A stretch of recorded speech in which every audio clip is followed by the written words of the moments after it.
بیان کرنے سے قبل ایک واقعہ وہ آپ کے گوش گزار کرنے کی کوشش کرتا ہوں کہ جناب موسیٰ علیہ السلام اور قارون ان کا آپس میں جو تعلق تھا وہ چچا زاد بھائی کا تھا، قارون اور جناب موسیٰ علیہ السلام کا۔ اب جس وقت قارون کے حالات اچھے نہیں تھے، وہ جناب موسیٰ علیہ السلام کی بارگاہ میں آیا کرتا اور آ کر عرض کرتا کہ اپنے رب کی بارگاہ میں دعا کرو کہ اللہ مجھے مالدار کر دے، اللہ مجھے مال میں فراوانی عطا فرما دے۔ اور جناب موسیٰ علیہ السلام رب کی بارگاہ میں التجا کیا کرتے، رب کی بارگاہ میں ہاتھ اٹھا دیا کرتے کہ مالک اسے مال عطا فرما۔ اور جب وہ مالدار ہو گیا، اس کے پاس روپیہ پیسہ آ گیا اور اس کنڈیشن میں ہو گیا کہ وہ اس وقت کے تمام لوگوں سے مال میں زیادہ ہو گیا، یعنی کہ ایک روایت کے مطابق آتا ہے کہ 4 اونٹوں کے اوپر اس کے خزانوں کی چابیاں ہوا کرتی، اور دوسری جو مشہور روایت ہے اس کے اندر فرمایا جاتا ہے کہ 70 اونٹوں کے اوپر اس کے خزانوں کی چابیاں ہوا کرتی تھی۔ اس قدر وہ صاحب ثروت تھا، مالدار تھا۔ جب یہ کنڈیشن ہو گئی تو جناب موسیٰ علیہ السلام نے فرمایا کہ اے قارون، تیرے اوپر اللہ کا حکم ہے اور اپنے مال میں سے 100واں جو حصہ ہے وہ زکوٰۃ کا اللہ کی بارگاہ میں ادا کر۔ اب جس وقت یہ حکم ہوا تو اس نے کہا کہ چلو موسیٰ میں غور کرتا ہوں، میں اس پہ سوچتا ہوں۔ جب گھر گیا کیلکولیٹر کو گھمایا، اس نے کہا اتنا مال اللہ دی راہ میں خرچ کرنا پڑا، یعنی کہ میں اس کو کمانے والا ہوں، یہ میری محنت کا ثمر ہے اور میں نے جو کاروبار کیا ہے اس کا یہ نتیجہ ہے، اور میں ایویں فضول میں ہی اس کو خرچ کر دوں، اتنا مال۔ اس کا ذہن بدل گیا، ارادہ بدل گیا، بہانے کرنے لگا۔ آج کل کرتے کراتے اینڈ پہ اس نے جواب دے دیا، انکار کر دیا کہ کہا میں نے اللہ کی راہ میں زکوٰۃ نہیں۔ یعنی کہ ایک تو ہمیں یہاں سے نقطہ یہ بھی ملتا ہے کہ جو مال ہے انسان کو فرعون بھی بنا سکتا ہے، قارون بھی بنا سکتا ہے۔ اگر ہم رب کی نافرمانی کرتے ہیں، رب کی بارگاہ میں وہ عطا کیا ہوا رزق جو ہے، اس نے جو عطا کیا ہے، تو اس سے اگر ہم مال خرچ نہیں کرتے تو یقیناً ہم بھی وہی کام کر رہے ہیں جو قارون نے کیا تھا۔ اب دیکھیے گا جناب موسیٰ علیہ السلام کو جب اس نے جواب دیا تو آپ خاموش ہو رہے کہ اس کا اور اللہ کا معاملہ ہے، میں نے تو بتا دیا، اب یہ کرے یا نہ کرے اس پر ہے، صرف میرا کیا کام تھا؟ وَمَا عَلَيْنَا إِلَّا الْبَلَاغُ الْمُبِينُ، یعنی کہ واضح طور پر پہنچا دینا کام تھا، میں نے پہنچا دیا، میں نے اپنا حق ادا کر دیا، اب یہ جانے اور اس کا رب جانے، اب یہ دے یا نہ دے اس کی مرضی ہے۔ جب یہ بات ہوئی اور حضرت موسیٰ علیہ السلام کی بارگاہ سے وہ دور ہوتا گیا، یعنی کہ پہلے دعائیں کروانے کے لیے آتا، اب کیا کر رہا ہے؟ دور ہو رہا ہے۔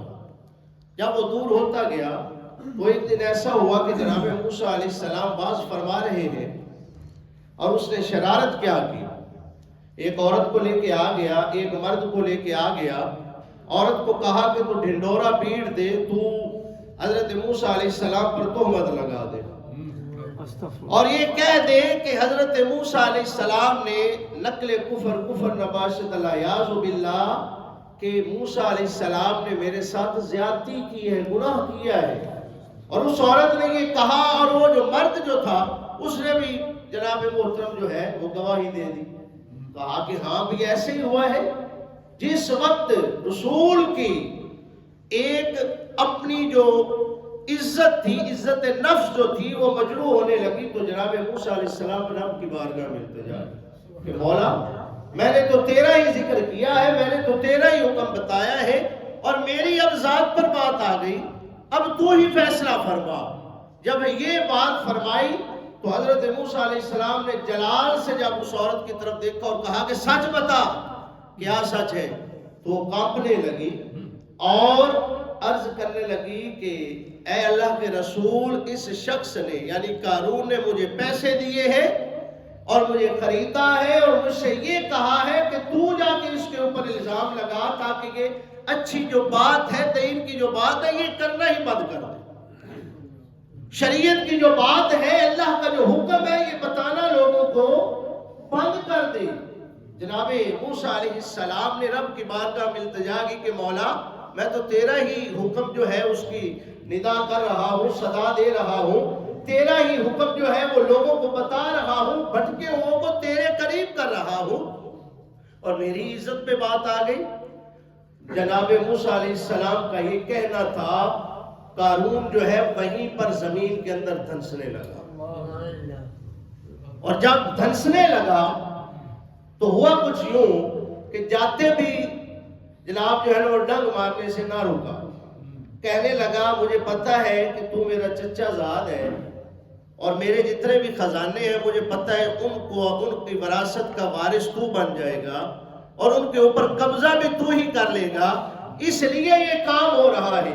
جناب موسیٰ علیہ السلام نے اسی وقت حکم دیا کہ اس کے جتنے بھی خزانے ہیں سب کو لے آؤ، اور یہ جس طریقے کے ساتھ زمین کے اندر دھنس رہا ہے، جس طریقے کے ساتھ یہ زمین کے اندر غرق ہو رہا ہے، اس کے خزانوں کو بھی اسی کے ساتھ غرق کر دو، اس کے خزانوں کو بھی اسی کے ساتھ دفنا دو، اس کے خزانوں کو بھی اسی کے ساتھ جانے دو۔ جب یہ بات ہوئی تو میرے دوستوں، میرے بھائیوں، آپ دیکھیے کہ جب بھی یہ معاملہ ہوا ہے کہ اللہ کے سامنے یعنی کہ یہ اعلان جنگ ہوتا ہے کہ اگر ہم زکوٰۃ ادا نہیں کرتے تو یہ اللہ اور اس کے خلاف، اللہ اور اس کے رسول کے خلاف کیا ہے؟ اعلان جنگ ہے کہ ہم اللہ کا دیا ہوا مال جو ہے اسی کی بارگاہ میں دوبارہ لوٹا نہیں سکتے۔ یہ ایک طرح کا اعلان جنگ ہے۔ بہرحال جو زکوٰۃ کا نصاب ہے اس کی طرف آتے ہیں۔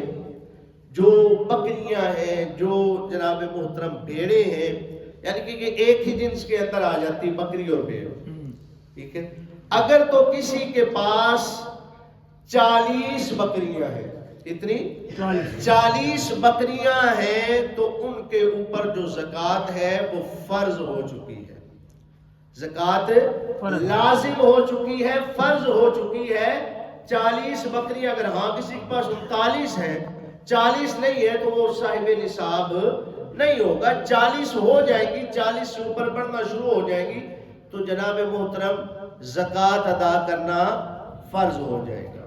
اسی طریقے کے ساتھ گائے اور بھینس، چونکہ عرب کے اندر اس وقت بھینس پائی نہیں جاتی تھی جیسے کہ آج بھی نہیں پائی جاتی، تو بھینس جو ہے جناب محترم وہ گائے کے ہی حکم میں آتی ہے، چونکہ گائے اور بھینس کا ایک ہی طریقہ کار ہے، دودھ دینا، سارے یہ معاملات ہیں، تو 30 جو ہے چاہے وہ بھینسیں ہوں یا گائے ہوں یا مکس ہوں، یعنی 20 بھینسیں ہیں 10 گائے ہیں، یا 20 گائے ہیں اور 10 بھینسیں ہیں، یہ 30 جو ہے لیمٹ 30 کی ہے۔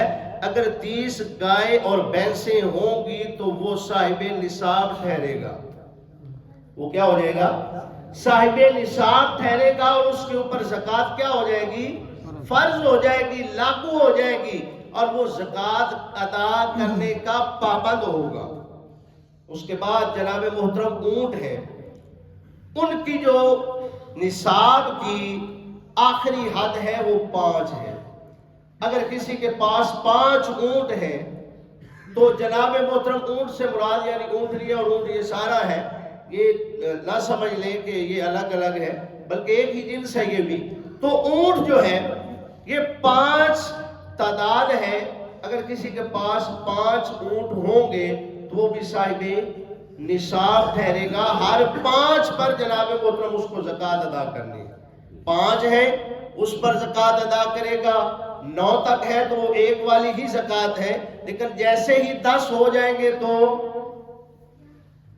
جناب وہ ڈبل زکوٰۃ ادا کرے گا۔ 15 ہو گئے، اسی طریقے کے ساتھ گنتی آگے آگے بڑھتی چلی جائے گی تو زکوٰۃ میں بھی اضافہ ہوتا چلا جائے گا۔ تو یہ تھا جناب محترم گائے، بھینس، بکری اور اونٹ وغیرہ کے حوالہ سے زکوٰۃ کا نصاب۔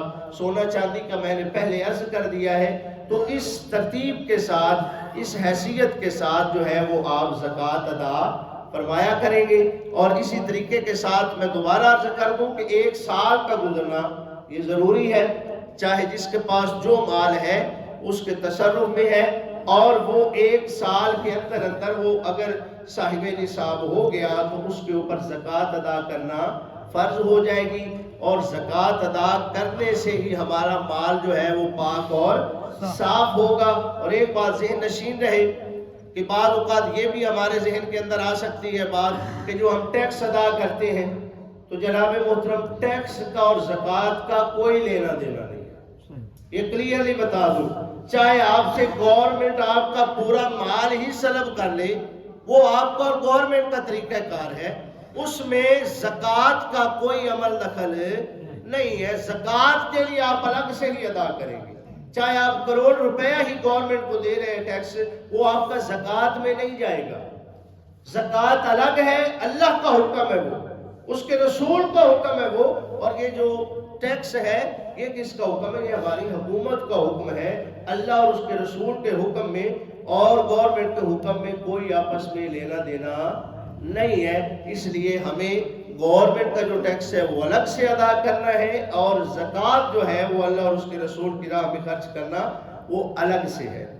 یہ بات واضح ہو گئی۔ دعا کریں کہ اللہ خالق کائنات مجھے اور آپ کو ان باتوں پہ عمل پیرا ہونے کی توفیق عطا فرمائے۔ اللہ خالق کائنات ہمیں یہ جو زکوٰۃ کا فریضہ ہے اس کو ادا کرنے کی بخوبی سر انجام دینے کی توفیق عطا فرمائے۔ آمین ثم آمین، وآخر دعوانا ان الحمدللہ۔